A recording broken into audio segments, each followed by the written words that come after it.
বাংলার মাটিতে ইসলাম এসেছে বাণিজ্য, শান্তি আর আধ্যাত্মিকতার বার্তা নিয়ে।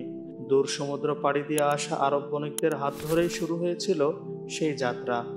পরে সুফি আউলিয়া ও ধর্মপ্রচারকদের অক্লান্ত পরিশ্রমে ইসলাম ছড়িয়ে পড়ে বাংলার আনাচে কানাচে।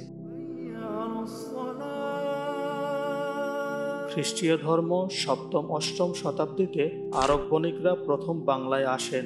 চট্টগ্রাম, কুমিল্লা ও নোয়াখালীর সমুদ্র বন্দরে তারা ব্যবসা বাণিজ্য করতেন। তাদের সততা, ন্যায্যতা আর আমানতদারি চরিত্র স্থানীয় মানুষের হৃদয় জয় করে নেয়। সে সময় থেকেই বাংলার মানুষ ইসলামের প্রতি আকৃষ্ট হতে শুরু করে। পরবর্তীতে ইসলামের বিস্তারে মূল ভূমিকা রাখেন সুফি আউলিয়া।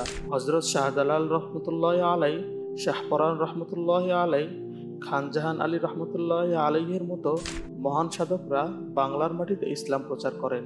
তারা নিপীড়িত মানুষের পাশে দাঁড়িয়েছেন, ভালোবাসা, সমতা আর ন্যায় বিচারের শিক্ষা দিয়েছেন। তাদের হাতে গড়ে ওঠে অসংখ্য মসজিদ, খানকা ও মাদ্রাসা, যা আজও বাংলার ইসলামী ঐতিহ্যের সাক্ষী। ত্রয়োদশ শতাব্দী থেকে মুসলিম শাসনের সূচনা হয় বাংলায়। দিল্লি সালতানাত ও পরবর্তীতে বাংলার স্বাধীন সুলতানরা ইসলামের প্রসারে গুরুত্বপূর্ণ অবদান রাখেন।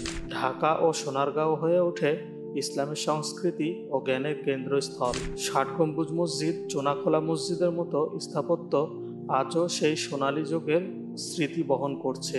বণিকদের সততা, সুফিদের ভালোবাসা আর শাসকের ন্যায়নীতি, এই তিন ধারার সম্মিলিত প্রভাবেই ইসলাম বাংলার মাটিতে স্থায়ীভাবে প্রতিষ্ঠিত হয়।